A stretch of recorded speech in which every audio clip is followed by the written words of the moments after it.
Hello friends, welcome to Sri Tamil channel. இன்றைக்கி நம்ம பார்க்க போகிறது என்னென்னு பார்த்தீங்கன்னா, குழந்தைங்களுக்கெலாம் ரொம்ப பிடிச்ச ஒரு ஸ்வீட் ரெசிபி தாங்க. வீட்டில் இருக்க ஒரு சில பொருட்களை வச்சு 10லேருந்து 15 நிமிஷத்துக்குள்ளே ரொம்ப ரொம்ப சூப்பரான இந்த ஸ்வீட்டை நாம் செஞ்சு முடிச்சிடலாம். செய்யறது ரொம்பவே சுலபம். எப்படி செய்யலான்னு வாங்க பார்க்கலாம். முதல்ல ஒரு பேனில் 1/2 கப் பால் எடுத்துக்கோங்க. இப்போ இது கூட 2 டேபிள் ஸ்பூன் நெய் சேர்த்துக்கங்க. 1/2 கப் சர்க்கரை சேர்த்துக்கங்க. இப்போ இந்த பாலில் சர்க்கரை நல்லா கரைஞ்சி வர வரைக்கும் நாம் இதை கரைச்சி விட்டுக்கலாம். நல்லா கரைச்சி விட்டுக்கங்க.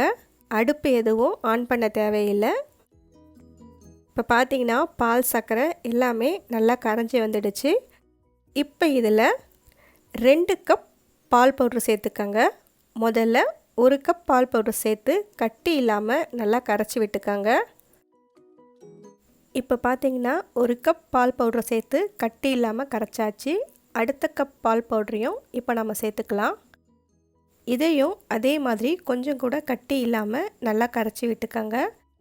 நாம் இன்னும் ஸ்டவ்வை ஆன் பண்ணவே இல்லை. இப்போ பார்த்தீங்கன்னா 2 கப் பால் பவுடரும் சேர்த்து கட்டி இல்லாமல் கரைச்சாச்சு. இப்போ நம்ம ஸ்டவ்வை ஆன் பண்ணிக்கலாம். ஸ்டவ்வை ஆன் பண்ணி அடுப்பை முடிஞ்ச அளவுக்கு லோ ஃப்ளேமில் வச்சுக்கோங்க. லோ ஃப்ளேமில் வச்சு நல்லா கலந்து விட்டுட்டே இருங்க. அடி பிடிக்குன்றதுனால கைவிடாமல் கலந்து விட்டுட்டே இருங்க.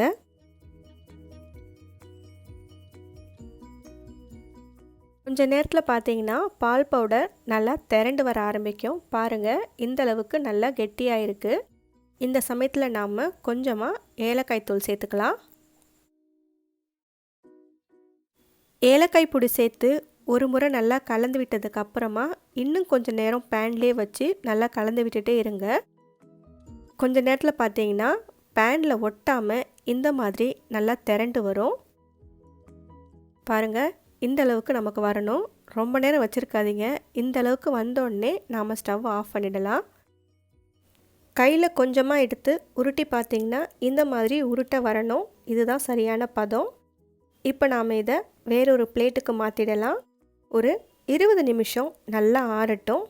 ஆறினதுக்கப்புறமா லேசாக கையில் நெய் தடவி உங்களுக்கு விருப்பமான ஷேப்பில் பிடிச்சு எடுத்துக்கலாம். நான் இன்றைக்கி இந்த மாதிரி ஷேப்பில் உருட்டி எடுத்திருக்கேன். உங்களுக்கு பிடிச்ச மாதிரி எப்படி வேணாலும் உருட்டிக்கலாம். அது உங்கள் விருப்பம்தான். டெக்கரேஷனுக்காக சில்வர் லீஃப் யூஸ் பண்ணியிருக்கேன். அதுக்கு பதிலாக குங்குமப்பூ, பிஸ்தா, பாதாம் அப்படின்னு எது வேணால் யூஸ் பண்ணிக்கலாம். எல்லாமே உங்கள் விருப்பம்தான். இதை ஒரு 2 மணி நேரத்துக்கு அப்படியே வச்சிடுங்க.